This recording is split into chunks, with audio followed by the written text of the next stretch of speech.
कभी करती हैं मुलाकातें, कभी करती हैं मुलाकातें, कभी यादों में बरसातें, किताबें करती हैं बातें, किताबें करती हैं बातें। मन की गहरी झील में कूद जाती हैं कभी, सोच के दरिया के संग संग बहती जाती हैं कभी। चाहे शाम हो या हो रातें, किताबें करती हैं बातें।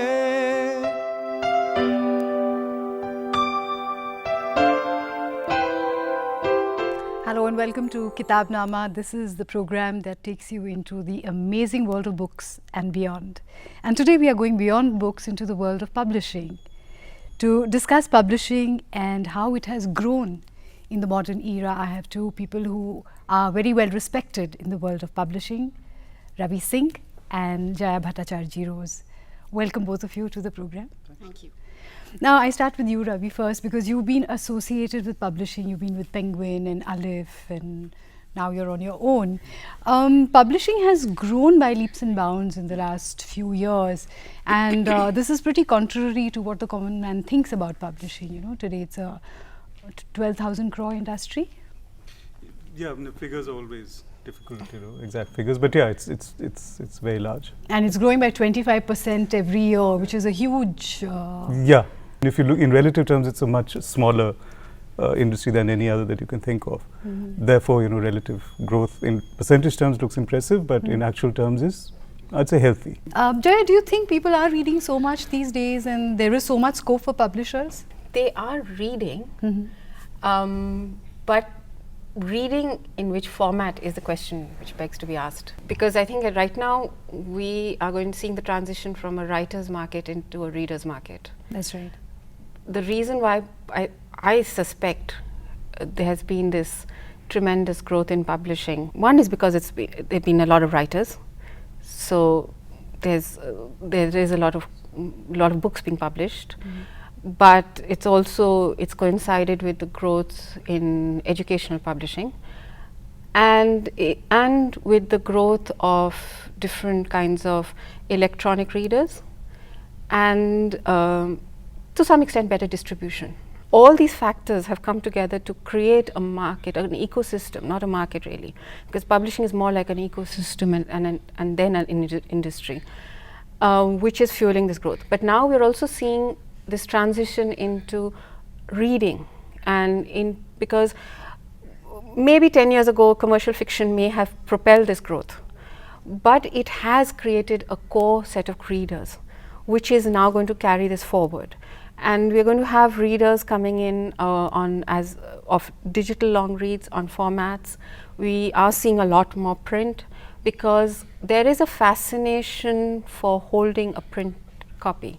So we are getting more and more beautiful products, while because in this small space, printed books are also yearning to be heard and seen and felt. Do you think now books have become basically products? Well, they were always products. Yeah. The only thing now is that because they're being marketed much more successfully and they're more visible than they ever were, so there is a greater awareness of books as products. And also technology has improved, so a lot has gone, into giving books this what would you call it, an aura of maybe a superior product, whatever. But as I said, they were always products. But yes, now because as Jaya was saying, the market, or rather the ecosystem, has grown. Therefore, even the smallest publisher is conscious of how their books look, because most of them are displayed in these bookshops where. To be picked up, even for impulse buy. Now, impulse buy is something very important, and for that it needs to grab the reader's attention. So to that extent, yes, they're products. The other thing why I would say yes, they are products is because mass market has changed the economics of publishing completely. So therefore, they have to operate as successful products as well. Most people still, those who are serious readers, are high-minded about this idea of literature. But at the end of the day, they are books that have to sell and make money for the publisher, for the author. So to that So extent, it's become a business of a different sorts now. You know, it's a different scale of business. There was a time when if 3,000 books sold, it was considered to be a success. But Today, if it's 20,000 or a yeah, million, but you know that hasn't changed very much. About 20 years ago, or definitely 15 years ago, the mid-list, which is moderately well-performing kind of books, was about 2,000 copies. And that's still the case today. So it's only the bestsellers where the numbers have increased, you know, impressively, even exponentially. But the mid-list is pretty much where it was. So the business has grown, but I think we need to be a little realistic about the size of the business and the industry. Statistics are very hard to come by. This is an industry where you can assess the size of the industry primarily through anecdotes or through having sort of some informed knowledge or a certain amount of experience. But statistics we are not very good at. And Ravi is right that the moderately performing lists continue to be the backbone of the industry. The phenomenal growth of publishing in the last decade, 15 years is when it began, but definitely the last decade has seen the massive shift, has been because of, not just because of the response from within the Indian subcontinent, but also the way we have slowly got integrated with global publishing.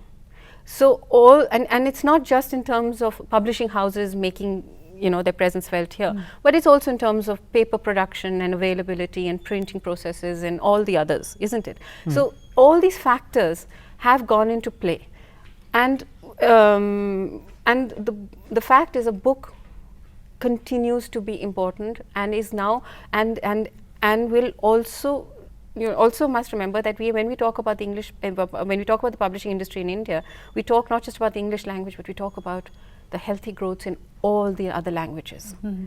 All the other languages, they may be silent in many ways, but they are showing very healthy growth. you know, there are certain languages which have traditionally done well, like a lot of the South Indian languages. Books have always been published, and the publishing industry has always been very healthy. Or Bangla literature, for example, the reading habit is very strong in these languages.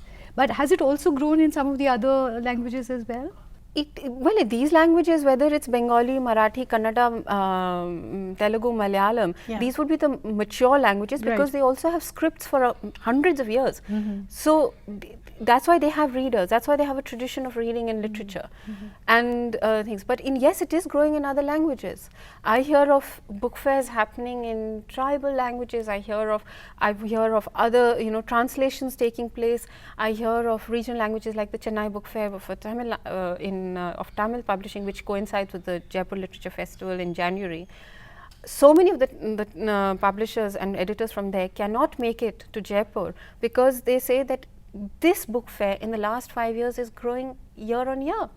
So, and that of course is a mature language, but at the same time you hear of other organizations doing book fairs in Chhattisgarh and all, with fantastic responses. So it is happening. It's also happening because, as Ravi pointed out earlier, that with resources being easily available, technology improving, it's becoming easier. I mean, you still require the technical know-how, but it is becoming easier to put together a book. I think what we also need to remember is, certainly in the case of Malayalam, the government libraries and institutions have had a very, very important role to play in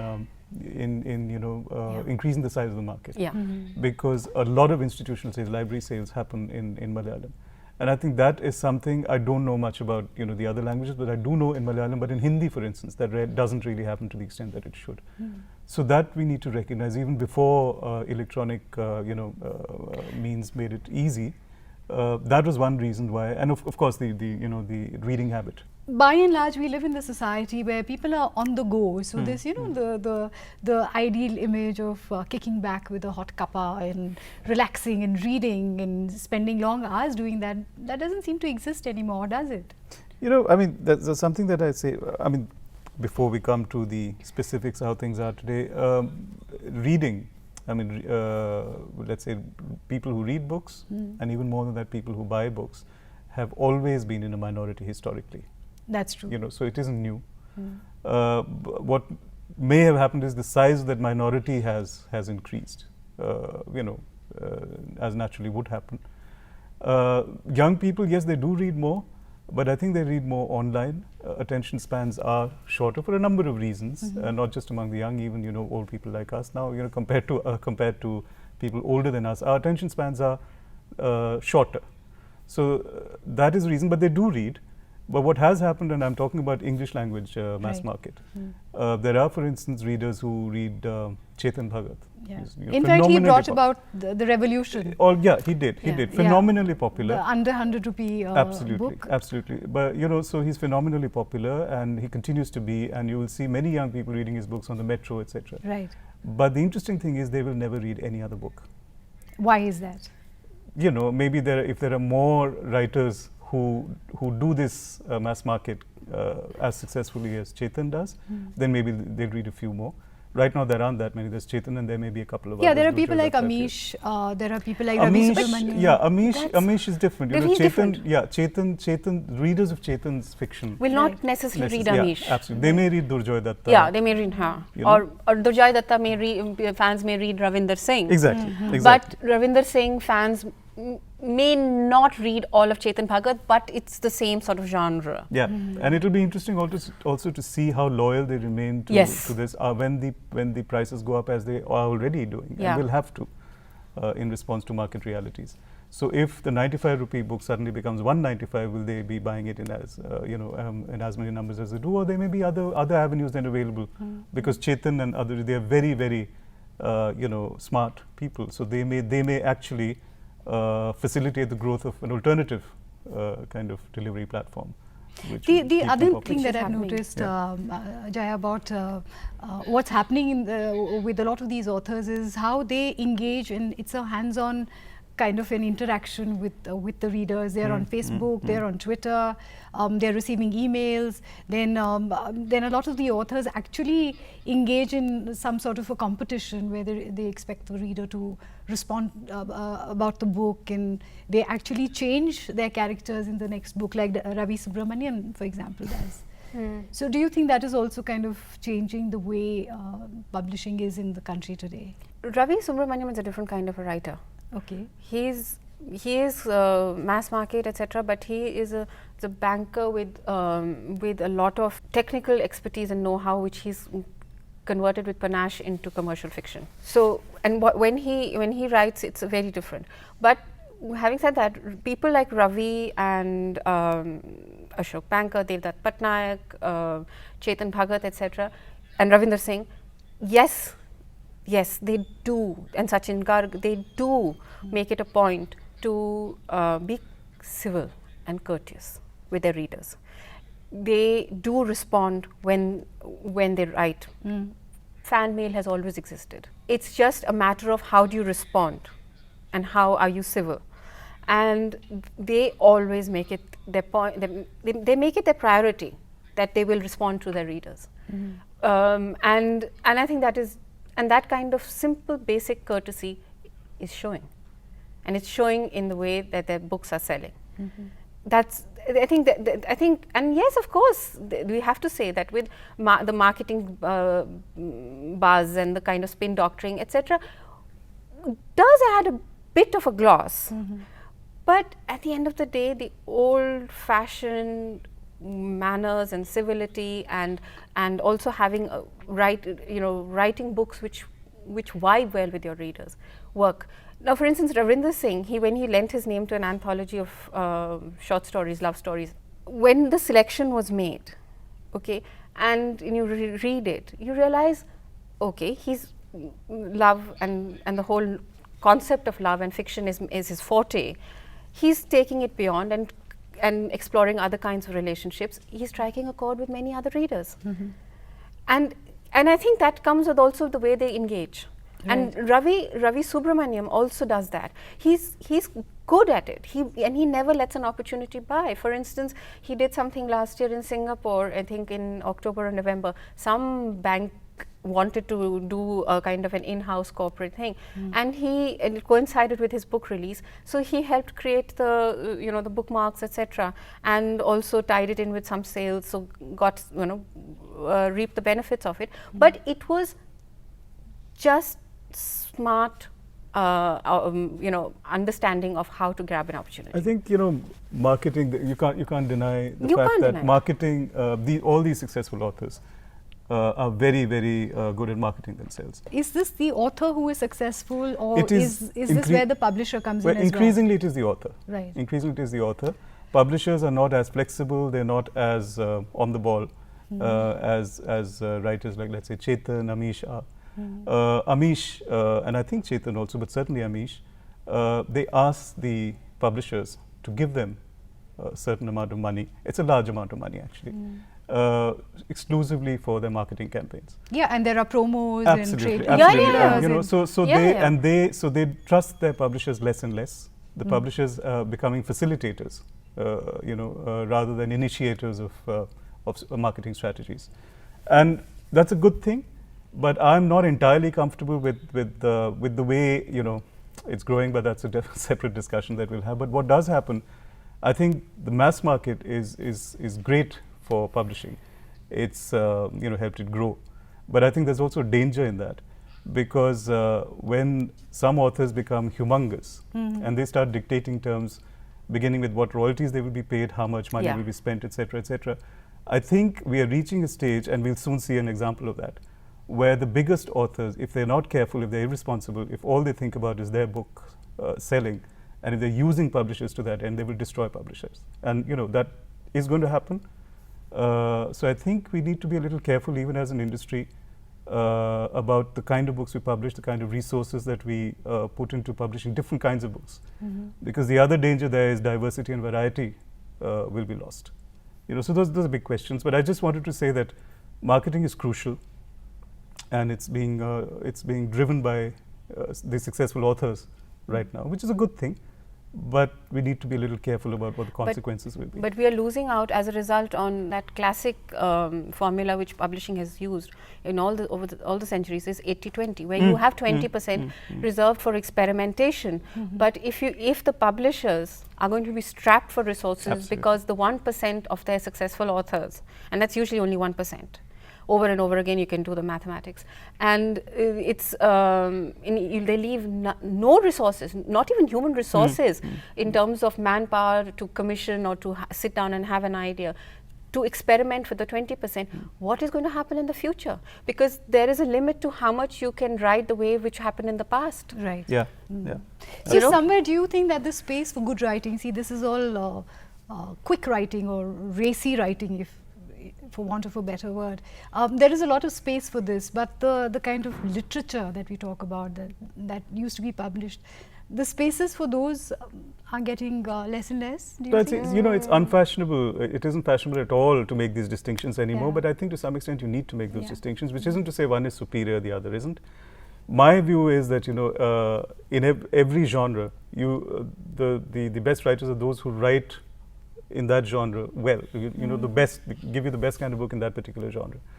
That said, I think a monopolistic kind of setup anywhere isn't healthy. Ravi, I want to ask you a personal question. As a publisher, you've stood for certain kind of literature, and you've stood by the books that you've published, and yet you took a decision because a book became controversial and you decided to step down because you stood by your principle. What kind of space is there for people like you in the publishing industry? Oh, there is space. There is space. There is space. I mean, there's a lot of respect, I know. No, there is space. See, because of the certain book which was targeted by somebody, I think there were two publishers who acted, well, not very responsibly, I would say. But there are many others who would have, in a similar situation, not done the same thing. So I think there are all kinds of publishers. There are publishers who are publishers of great integrity. Even these two publishers are publishers of integrity. It's just that circumstances were such things happen. I don't think, I don't want to really talk too much about that because there are compulsions that everybody works with. But yes, at the end of the day, it is important to be committed to certain principles.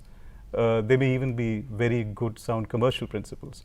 But the point is, everybody, including your authors, your readers, they need to know what you stand for.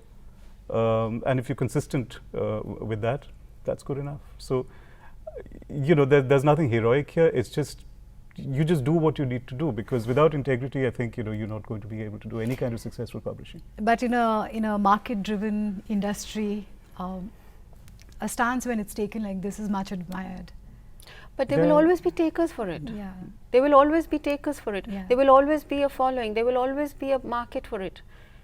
And if the bigger publishers are going to cater more to, are going to fall short on the experimental model, there will always be space for publishers like Ravi and a whole host of others who stand by their principles and publish.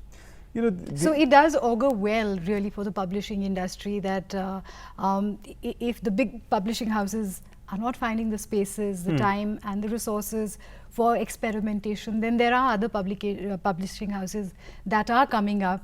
Yeah. And in today's day and age, it's not so difficult to set up a publishing house. No, it isn't. And it's a good, and it's happened for some time. For instance, I always think one really good example is Bluffed. With one book. Small anthology, they just changed a lot. The equations within the publishing industry. They were a good example. There are many other such publishers. But I would like to say that I think we need to be careful also about setting certain kinds of publishers as paragons and kind of placing, because there are all kinds of publishers and they need to exist. And but we must always remember that it is very, very important, because even those publishers who take certain decisions which we may not agree with, they are running a business. Right. They have a whole list of authors whom they have to publish successfully. They have staff, whom they have to retain. So these are not easy decisions. And these are not easy decisions. Yeah. There's no black and white here. There is no black and white. No, I agree with Ravi, because this is something which I've often said, that this is a business, irrespective of whether you publish one book or two. And even if you commission a new author, it's incredible when you see the moment the contract is signed, the transformation. It comes down to the business of it. Right. Yeah. Yes, there is the creative angle. Yes, there is the respect. Yes, there is all of that. But there is also the business aspect. And yes, this was a wonderful insight into the world of publishing, the pros and cons of it. Thank you very much, Ravi and Jaya, for being on the program and sharing this wonderful insight into the world of publishing. Dr. Aslan has written several books, and some of the major, No God But God, which is very famous and world acclaimed, How to Win the Cosmic Wars, and the very recent book, Zilot, the story of Jesus Christ. Dr. Aslan, tell us something about, one of the things that is very, profoundly, you lived in Iran, and you left Iran in the wake of the revolution, and then you subsequently moved to America. Do you think, does that, and then you engaged with religion on so many levels, as a scholar, as an American Iranian Muslim who lived pre and post 9/11 in America.